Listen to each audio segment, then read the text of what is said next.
اعوذ باللہ من الشیطان الرجیم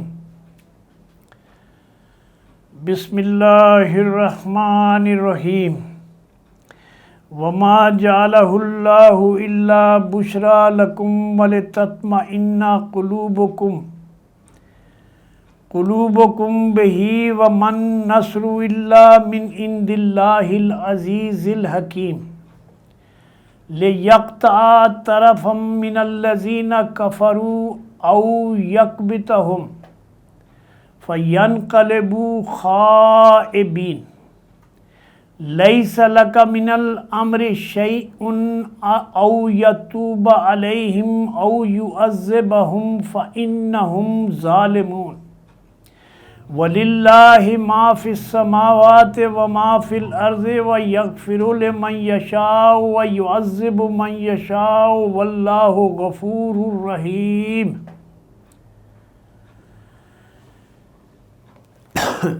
شروع اللہ کے نام سے جو بہت مہربان اور نہایت رحم کرنے والا ہے۔ اللہ تبارک و تعالی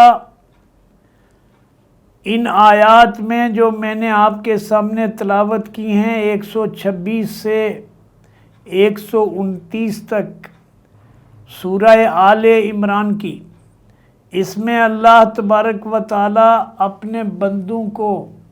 اپنے مومن بندوں کو اور اللہ کے نبی صلی اللہ علیہ وسلم اور ان کے ساتھیوں کو یہ خوشخبری دے رہا ہے،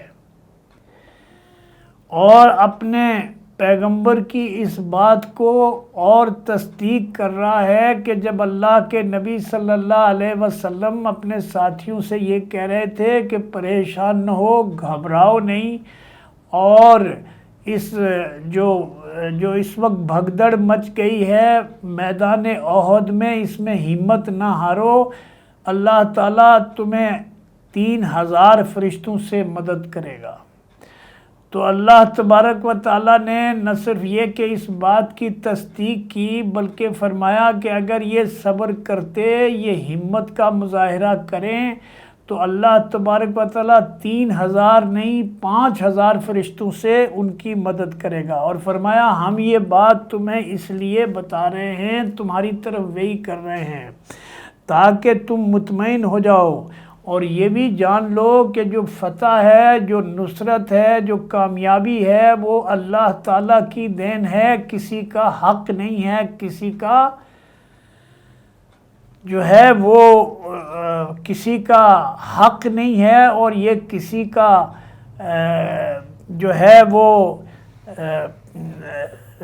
نہیں ہے کہ وہ ہمیشہ جیتے ہی، بلکہ اگر غلطی کرے گا تو اس غلطی کی اس کو سزا بھی ملے گی، اور اس کے نتیجے میں اس کے خلاف جو فتح ہوئی ہے اس فتح کو شکست میں بھی بدلا جا سکتا ہے۔ اور اللہ تعالیٰ جو بڑی قوت والا ہے، جو طاقت والا ہے، وہ اختیار والا ہے، وہ حکمت والا بھی ہے،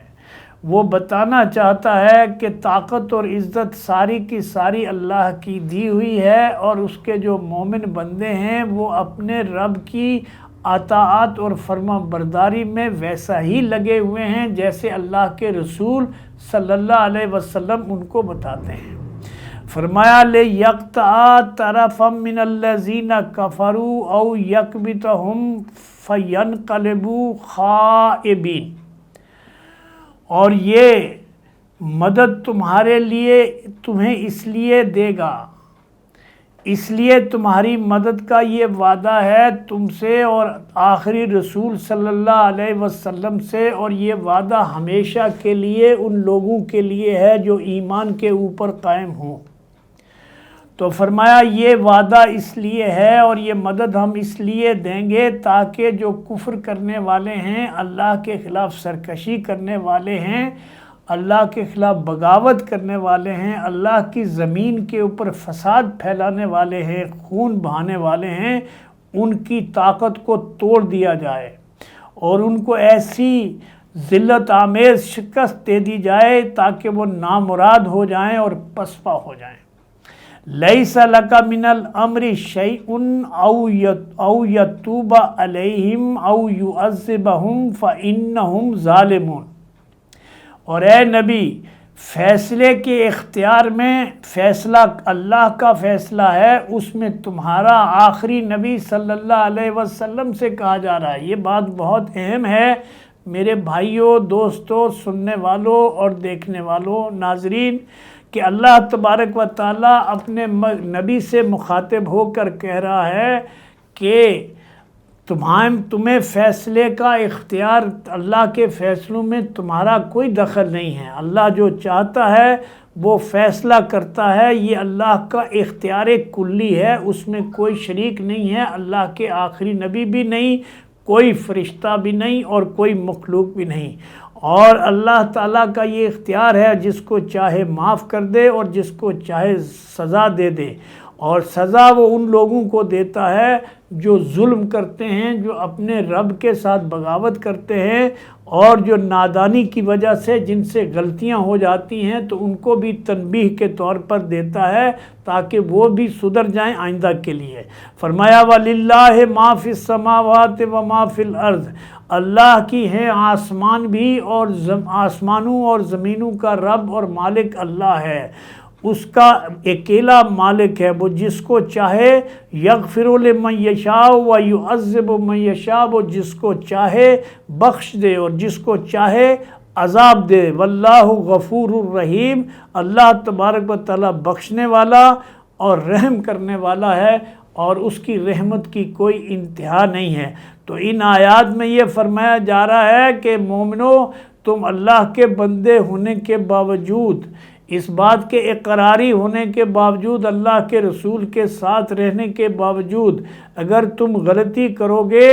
تو تمہیں بھی اس غلطی کا خمیازہ بھگتنا پڑے گا، اور تمہاری جو کھلی کامیابی ہے، جو کامرانی ہے، وہ شکست میں بدل سکتی ہے۔ لیکن اس کے باوجود اللہ تبارک و تعالیٰ تمہاری غلطیوں کو معاف کرتا ہے، کیونکہ وہ تمہارے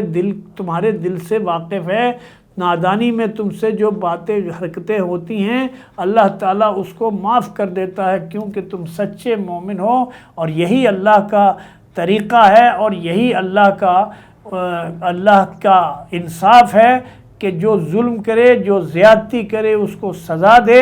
اور جو اللہ کی زمین کے اوپر امن اور ایمان کی تبلیغ کرے، اس کے لیے اللہ تبارک و تعالیٰ اپنی رحمتوں کے دروازے، اپنی مدد کے دروازے ان کے لیے کھول دے۔ لیکن یہ سمجھنا کہ اللہ تعالیٰ ہمیشہ مسلمانوں کو ہی فتح دے گا،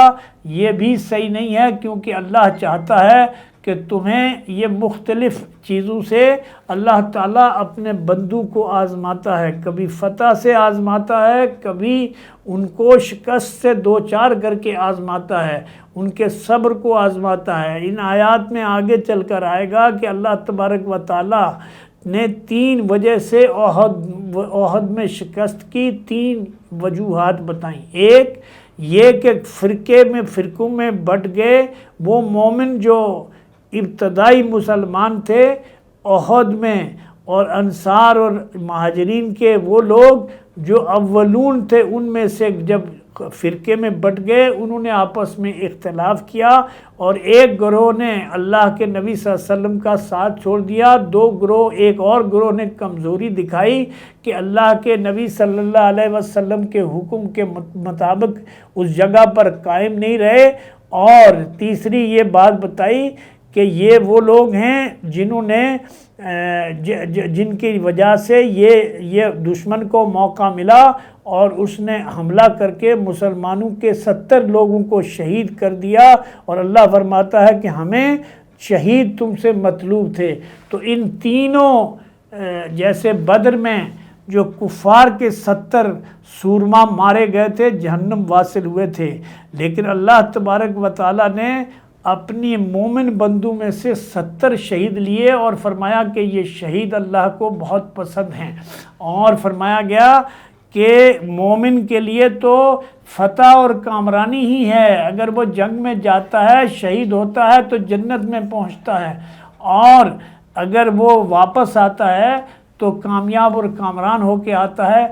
غازی ہو کے آتا ہے، مال اور دولت کے ساتھ آتا ہے۔ اقول قولی ھذا استغفر اللہ لی ولکم وسائر المؤمنین۔ اللہ